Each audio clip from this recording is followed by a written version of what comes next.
Are you ready for the show? Drum Major Fitness presents Cardio and Conversations with me, Dr. Jerry Davis.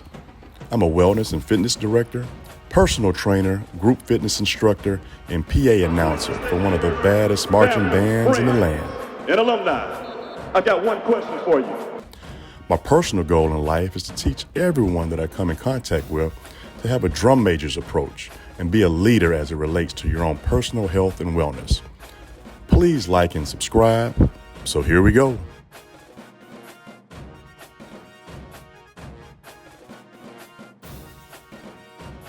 We are back. This is Dr. Davis with Cardio and Conversations. I've got my second guest here, but before we get into that, I'm super excited about this whole format. Our last podcast, we were on the treadmill. This particular podcast, we're actually going to be on the bikes, just kind of show some variety, that we're going to have some conversations while we're doing cardio. So for those people out there, I want you to look us up under Drum Major Fitness, Drum Major Fitness. Drum Major Fitness will be on YouTube. Please subscribe, please like, and then I say, please subscribe. Also, I'm going to bring my camera crew and everybody behind the scenes. Y'all come on around. Chance, KB, come on, and Felicia, making all this magic happen. That's Chance. That's KB, the workout queen. And here go the real boss right here. That's right. Yes, there she is. Awesome. I'm excited for my guest here today. The one and only, the man, the myth, the legend. Oh boy. Mr. Robert Churchwell Jr. How you doing? I'm fine, son. How you doing? I'm doing pretty good, pretty good. Here we go. Look, I had to talk to your security and your management, and they said you were flying in from Rome in Paris to come and do this podcast today. Yeah, East Nashville.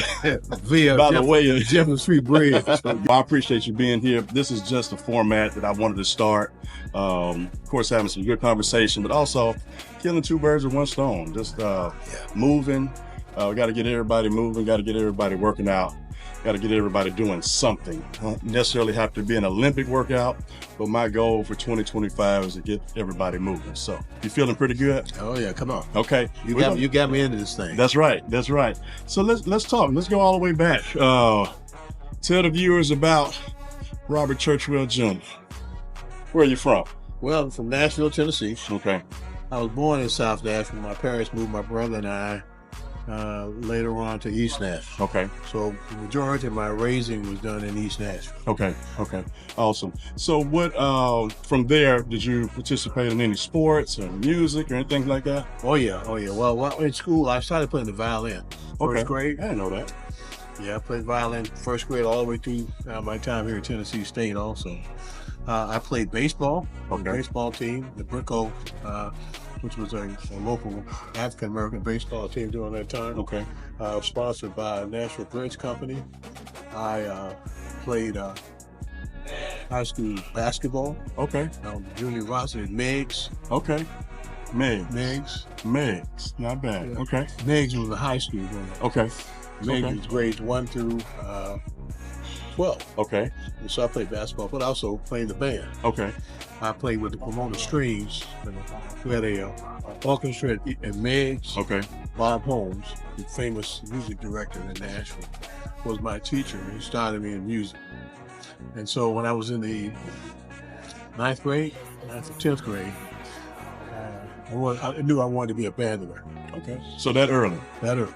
My mother asked me when I was 10 years old. And so what happened, I realized I couldn't march down the street. Okay. With a violin. That wasn't going to work. That probably wouldn't work. Yeah. That wouldn't work at all. So I decided I asked my band director, Mr. Ed Howe, what instrument should I play? He said, play trombone. Not knowing that there's a correlation between the trombone and the violin. Okay. Violin has no frets. It's G, D, A, E. You got to know what notes to play on each string. Trombone has no valves. So you got to use your ear and you got to know what position to play the notes on the trombone. Sure. So I learned how to play trombone in 2 weeks because I wanted to march in the Christmas parade with the Meigs band. That is awesome. So you left sports behind and just jumped all the way in. All the way in. Huh.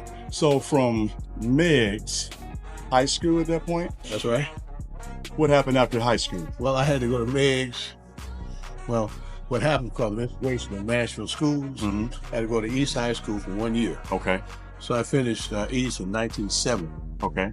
I knew I wanted to march. I saw the Aristocratic bands on television. Tennessee They State. did a show, the famous Aristocratic band. My mentor, Mr. Frank T. Greer, Okay. founder of the Aristocratic bands, I decided I want to get on a bus. I never rode a city bus before. Then I got on a Metro MTA, the Metro Transit Authority bus from East Nashville to downtown where the World Memorial Building is now. Yeah. And took the transfer from there to Tennessee State. I had my shirt and tie. Came with a shirt and tie. I walked up the hill at the time to the music department, to Mr. Greer's office. He was sitting in his office. Come on, how are you? Come here. I introduced myself to him. And I told him who I was, that I wanted to be a band director one day. Okay. And I wanted to join the famous Aristocratic band. Okay. Wow. He said, I tell you, well, we're going to Los Angeles and the football game. And I'd like for you to be a part of this great organization. I love it. I I said, okay. So I got my letter in the mail. Came to band camp. 90-degree heat. Yeah. It's out there. Learned how to be an aristocrat. Okay. Learned how to pick up your feet, play your part. Drive. That's it. right. That's all I know. That's all that's in my DNA. And I don't know if you know, my mom was a majorette. Yeah. My dad was in the band. Yeah. So I was in the band before I knew I was in the band. How about that? So it is in my blood as well. Then you joined the famous high school. White Creek High School. See, a lot of people don't know, for our viewers, we're here in Nashville, Tennessee, that I've always called White's Creek. That's the baby TSU. You know what I mean? I'll tell you, the band in high school really saved my life. It gave me some structure. Of course, my dad did what he could. It was just me and him. But the band really saved my life. It gave me some structure, gave me a sense of belonging, community, all the things that I try to entrust and teach up here. Sure. That was the first time that I really thought about, man, I'm pretty good at something. You know what I mean? I can play sports, I can play ball, football, a mile, but I enjoyed playing those drums. So I want to tell you officially right now, thank you. I love you. Ain't nothing you can do about it. It's saving my life. I love you too. You were an outstanding percussionist, an outstanding musician. Yeah. And you certainly added a lot to our organization. Very proud of you. Okay. Very proud of what you've accomplished. I appreciate it. So let's jump a little bit. So after band, TSU band, how did you get into becoming one of the greatest high school band directors here? Because when I think about you, I think about Sevier, I think about Morton, I think about Stewart, from the Mapwoods and the Pearls all over, which I've all got a chance to talk to, just outstanding. But y'all were just different then, you know what I mean? Like the men's men, you know what I mean? How did you get into that? Well, as I said earlier, I told my mother when I was 10 years old I wanted to be a band director. Sure. And I saw the great bands, Pearl High School, Cameron High School, Mr. Gunner at Pearl. Okay. Mr. Leonard Morton Sr. at Cameron. So I got to meet them and talk with them. Of course, Mr. Morton was my mentor, one of my mentors. That's the dad. Leonard Senior. Senior, Yeah. my mentor. So,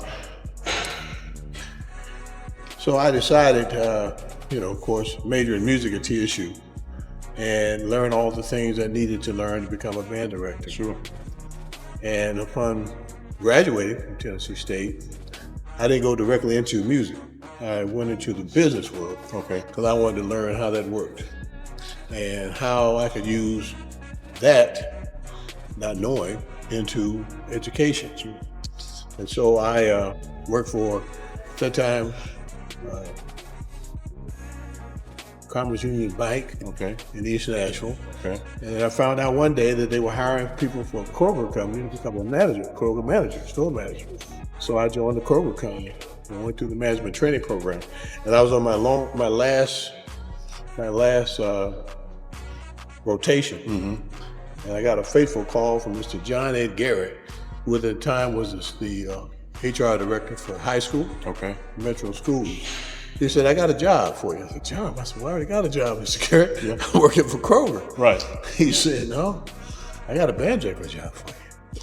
He said, they need a band director at North High School. You need to go over and talk to Mr. Elliott and interview with him.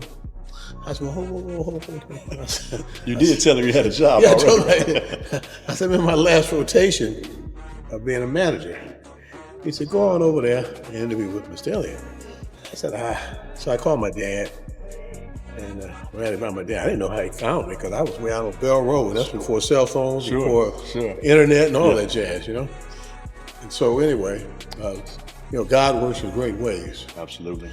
So I talked to my wife at the time, and I went on and took a day off and went to North High School. And when I got through the interview, Dr. Elliott said, you're hired. I want you to be the band director at North High School. So I said, oh my gosh, wow. And so, how was that shift when you went back, though? How did you tell them, hey, I'm out? I think I found my calling. How was that difficult to go back and? well, that's a great question, Jerry. So I called Dad and told him that I'd been offered the job. I went back to my wife and talked with her about it. So what do you think? I said, well, I'm gonna pray. I'm gonna pray over this. See what God would have me to do.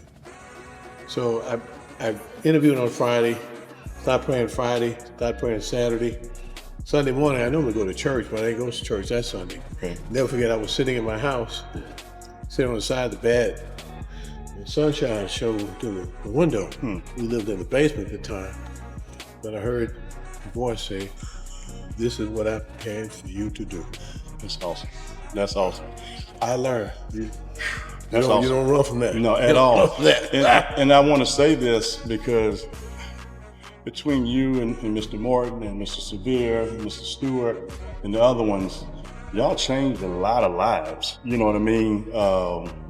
We had some great people come through Whites Creek that are doing great things now. And just to see where the foundation, where it starts, because you gave us all structure, and that carries on over. Yeah. But that meant a lot to us. I know I can speak for the Harold Loves and the Melissas and the Rondas and all. I mean, I can go on and on and on and on. The Reggie Greens. Oh my God. You have touched a lot of people. And now to know, that we're all doing what we're supposed to be doing, but that foundation was set by you. Thank you. Let's talk a little bit about your family, because the name Churchwell in Nashville, it carries a lot of weight. You have some brothers and sisters and things like that. What are you? Well, yeah, I appreciate you saying that. You're my agent, so the check's in the mail. All right, I appreciate it. Well, I'm the oldest of 5 Okay. kids. My mother was a school teacher. My dad was, of course, the first African-American Highland reporter in the South. Okay. He worked for the Nashville Banner for 30 years. He called me Jackie Robinson Journalism. And so we had a great foundation at home, a beautiful home life. My brother under me, Andre, is, of course, a physician, Okay. cardiologist, one of the top 10 cardiologists in the country. Here in Nashville? At Vanderbilt. Okay. He's also serves as the chancellor of Vanderbilt, one of his advisors, the chief advisor for community affairs and diversity at Vanderbilt University. Plus, he's a graduate of Vanderbilt, and he went to Harvard Med School for his work on starting his journey into the medical field. Sure. My sister Marisa, we have 2 teachers in the family. She is a teacher. She went to Tennessee State. Okay. She also went to Aquinas first, got her AB degree from Aquinas, and came to the land of golden sunshine and got her teaching credential, speech pathology and audiology. Okay. She taught at Metro Schools for me. Okay. And she got married and they moved to several places, and she's back home now. And so Andre has 2 kids. My sister has 3 kids, 2 girls and 1 boy. All of them doing very well. My twin brothers, mom and dad hit the home run. Twins, Kevin and Keith. Okay. So Kevin finished McGavock High School. He went to Harvard. He went to MIT for undergrad. his twin. First time they ever separated, but they were in the same city, different schools. Okay. Keith went to Harvard undergrad. They decided they want to be MDs too. Okay. Keith followed Andre. He became a cardiologist.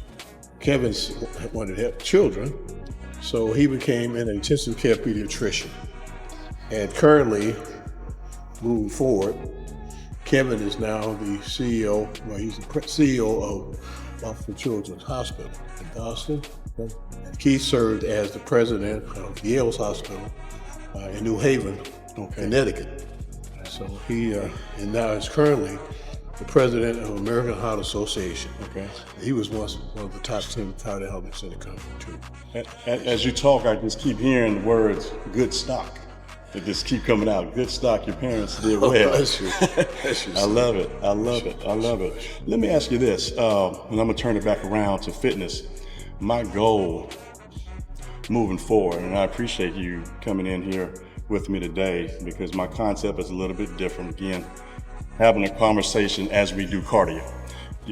What can we do? This is a two-part question, so I'm gonna talk about band and I'm gonna talk about men and fitness, but what do you think it's gonna take for men, and all men of all color, but I'm talking about black men right now, to just start doing something because we are behind. We are behind as far as obesity, high blood pressure, and things like that. And some of my hardest challenges are just trying to get men of any color just to come to the gym or take a walk. I don't know if it's a sense of pride for another man to tell another man, that we need to work out, but what would you say quickly on how we can just start that conversation about getting more men working out? If you go to the gym, you'll see probably 90% women of all ages, but men not so much. Well, I think this program right here will serve as a help. You have to keep things in front of us. Sure. To show us the importance of it. And also to have other people to serve as advocates for better health too. For myself, you my trainer. You helped me a lot. And because of your guidance and your training, I am in a better shape than I was many years ago. Although when you're marching in band a lot, you stay in shape. That's right. That's right. As years progress, as you get older and have children, which I have children, 2 grown men, 2 BMWs, 2 black men working. Okay. And I asked, how you get 2 cars like that? But no, Not bad. they do both doing very well. Good. But the idea of keeping it in front of them is very, very important. Okay, gotcha. So I'll shift again, and because I'm real big into band of obvious reasons, music, fitness, just the related arts. And maybe I'll even bring you back for another segment, but what would be the short version? How do we make band cool again? How do we make it relevant? How do we make related arts, if it's drawing, if it's acting, if it's dancing, picking up an instrument? Because what I try to tell kids and students, once you learn an instrument, once you learn how to paint, once you learn how to dance outside of sports, because everybody's not going to be a LeBron or football player, they can't take that away from you. You can't take that trombone slide, that skill, that playing away from you. How do we make band cool again? Well, in Metro, it is cool. Okay. We have great bands in Nashville, high school bands. And one of the efforts that Johnny Croft has done, he has a big contest, for a better word, that showcases many of the high school bands in Overton High School. Now, he's band director at Cane Ridge. Yeah, Johnny and Joe, they're both doing great things. Yeah. And so he brings in Maplewood, Whites Creek, and other bands, Overton High School Band, Lebanon High School Band, who the band director there went to TSU. Okay. An aristocrat. Okay. But his band is a core band. And he's won awards. Okay. He learned how to do that core style, and he's doing extremely well. Awesome. So I think as long as the public continue to see, Yeah. and we push arts here in Nashville, that will continue to grow and flourish. Yeah, that is my goal. That's my goal for this podcast, is to get the word out. Doc, what's your time look like over there? I got 288, man. So 2 miles, almost 3 miles. How about that? We've been talking and you got 3 miles in. 3 miles will burn off any fish sandwich, anywhere. Anywhere. All right. Again, y'all, this is Dr. Jerry Davis. Drum Major Fitness. Look us up on YouTube. Cardio and Conversations. Please like, subscribe, and all those good things. Doc, I appreciate you. Oh man, I love you. Like I said, ain't nothing you can do about it. Held your mouth wide open. There you go. All right, y'all. Until the next time. Peace. Get off this phone. Stretch them legs We got out. 288. Hey, that ain't bad. That ain't bad. That ain't bad. It ain't windy.